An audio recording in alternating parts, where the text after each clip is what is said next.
Brilliant analysis by this gentleman, absolutely brilliant, and I'm glad that he's breaking it down like this scientifically, so somebody will hear it one day. I've been wondering for years how Trump supporters stay so completely cut off from reality. So I decided to do some research on the right-wing propaganda machine to understand what's actually going on here. They watch Fox News every morning and come away angrier than they were when they sat down. They share memes as if memes are facts. They listen to podcasts that tell them liberals are destroying civilization. And when you show them evidence that contradicts any of it, they look at you as if you were the one who lost their minds. Here's what's actually happening. They're not getting information. They're being fed propaganda, a closed-loop system designed to keep them angry, keep them dependent, and keep them away from anything that might make them question what they believe. How is propaganda like this legal in the United States? Here are the 6 ways right-wing media keeps Trump supporters locked into their delusional worldview. 1. The outrage machine they call news. Fox News does not give these people news. It gives them their targets for the day, their cortisol fix, and the comfort of knowing who to blame. Psychologist William Bradley at Yale University studied what happened when people are exposed to repeated moral outrage online. He found that outrage is not just an emotion. It's a reinforcement loop. Every hit of outrage releases cortisol. Cortisol is a stress hormone, and stress hormones are addictive. The more outrage you consume, the more you need it. Psychologists call this moral outrage reinforcement. This is why Fox News has a new enemy every single day. Immigrants on Monday, trans people on Tuesday, woke corporations on Wednesday. The target changes, the outrage never does. Fox News is not informing their audience. They are dosing them and getting them addicted to rage. And their viewers come back every single day for another hit. 2. The mainstream media that keeps giving liars a microphone. Every day on CNN or MS Now, professional liars sit right next to experts and get treated like they belong there. A climate denier gets equal time with a climate scientist. An anti-vaxxer gets called the other side of the debate. Psychologists Megan Amundo and David Rapp at Northwestern University studied why mainstream media keeps platforming people who lie for a living. They called this phenomenon false balance reporting. When the media gives an equal platform to 2 sides, even when one side has the evidence and the other side has nothing. Human brains do not naturally weigh evidence. They weigh media exposure. If you see something presented as legitimate on TV, your brain registers that as legitimate. This is why millions of Americans believe climate change is a debate. 99% of climate scientists agree climate change is real and man-made. But they saw a climate denier on CNN sitting next to a scientist, and their brain said both sides have a point. Mainstream media keeps giving liars a stage and calling it journalism. It's not journalism. It's social proof that liars belong on the same stage as experts. And they don't. 3. The podcast world that radicalized people in plain sight. Lonely, angry, shame-filled people seek out content that tells them their failures are someone else's fault. Right-wing podcasts are built to tell them exactly that. Researcher Manuel Ribeiro at EPFL studied how audiences on YouTube migrate from mainstream content to increasingly extreme content. He called it the radicalization pipeline. The more extreme the content, the more it gets amplified, the more creators make that content. And the audience gets pulled further and further right with every episode they consume. This is why Joe Rogan started as a comedy podcast and ended up platforming vaccine misinformation to 30 million listeners per episode. He didn't set out to radicalize anyone. The algorithm rewarded the content that made people the angriest, and he followed the money. Tucker Carlson left Fox News and moved to X, where he has no editorial oversight, no fact-checkers, and an audience of millions who follow him everywhere he goes. Below them are dozens of smaller podcasters, pumping out the same message every single day. Most people on the left are not listening to any of this. Only the far right is. And they are getting a daily dose of far-right ideology, dressed up as self-improvement. 4. The algorithm that walls them in. Every platform Trump supporters use is designed to show them more of what already makes them angry. Not because it's true, because it keeps them scrolling. Eli Pariser is the author of The Filter Bubble, and one of the first researchers to identify what happens when algorithms decide what you see. He called it the filter bubble.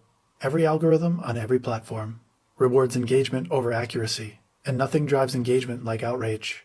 So the algorithm feeds the outrage. The outrage keeps the person on the platform. The platform keeps serving more outrage until the person is living inside a reality the algorithm built specifically for them. This is why a Trump supporter can watch one video questioning the 2020 election, and within a week their entire YouTube feed is telling them the election was stolen. They didn't go looking for it. The algorithm brought them there one video at a time. Truth Social exists to make this worse on purpose. Facebook is barely better. Fan pages spread outright misinformation and reach millions, while videos like this one get suppressed, because the algorithm decided that anger outperforms truth. 5. The manosphere that raised Gen Z men. Millions of young men are being taught that women who have opinions are the enemy, that feminism is the reason their lives feel empty, that being an incel is not a failure, it's an identity. Researchers Debbie Jing at Dublin City University and Lucas Gottson at Stockholm University studied how young men get pulled into the manosphere. They called it the radicalization pathway. Loneliness creates the need for belonging. The manosphere provides the belonging, and the ideology comes with it. According to Equimundo's State of American Men report, 2/3 of young men in America feel that no one really knows them.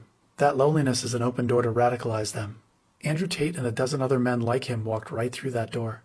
They dressed it up like self-improvement, fitness tips, financial advice, dating strategies, and then once they have the young man's trust, they slide in far-right ideology.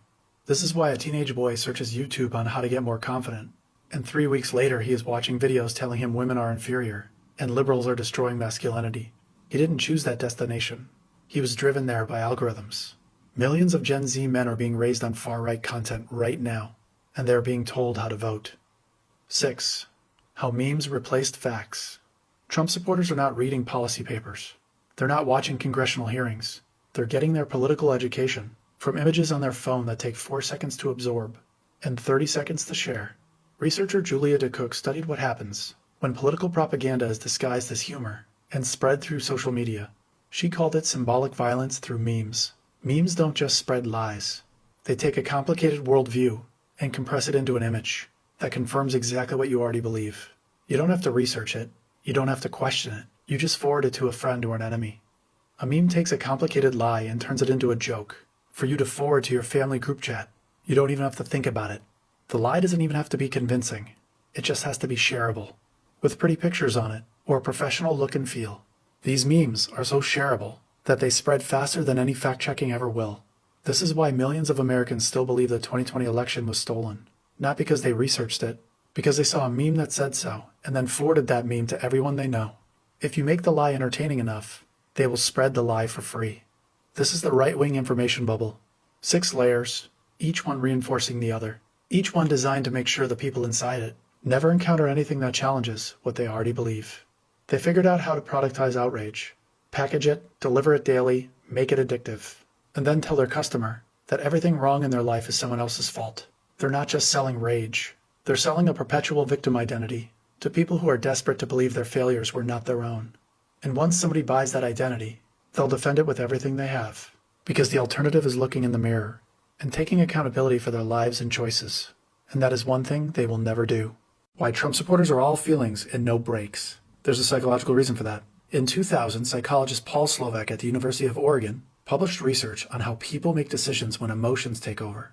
He called this the effect heuristic, the finding that when a person feels strongly about something, their brain skips facts entirely. It doesn't weigh the evidence. It doesn't consider the consequences. It just goes off of feelings. The stronger the emotion, the less the brain thinks. That is the entire MAGA movement. They feel like the election was stolen, so in their mind it was stolen. They feel like immigrants are dangerous, so they are dangerous in their mind. They feel like Trump is a winner, even though he's one of the biggest losers in the world. None of their feelings are backed by evidence. All of their beliefs are backed by feelings. Slovak found that the effect heuristic gets worse under pressure from fear and anger. The more afraid or angry a person is, the more their brain abandons logic and runs on emotion alone. That is what Fox News does, creates fear. That is what Trump rallies do, creates anger. That is what social media algorithms do. Keep them afraid, keep them angry, and their brains will never ask for proof. They'll never ask for evidence. They'll just feel it's true. MAGA does not have a platform. MAGA has a feeling, and their sensitive feelings have never needed facts. Well, hi, Mr. Trump. Is it raining? Is it sunshine, or is you pissing on us? Oh. Now, reading down this list right here. Okay, look. Most of this shit, if you say this shit right here, you're actually admitting to the fact that you are what you're trying to deny. Oh, I'm not racist. Now, if it were 2 of these things, I could buy it, because we all vary on a couple issues, but at the same time, you wouldn't claim to be a civil rights advocate and then go join the Ku Klux Klan.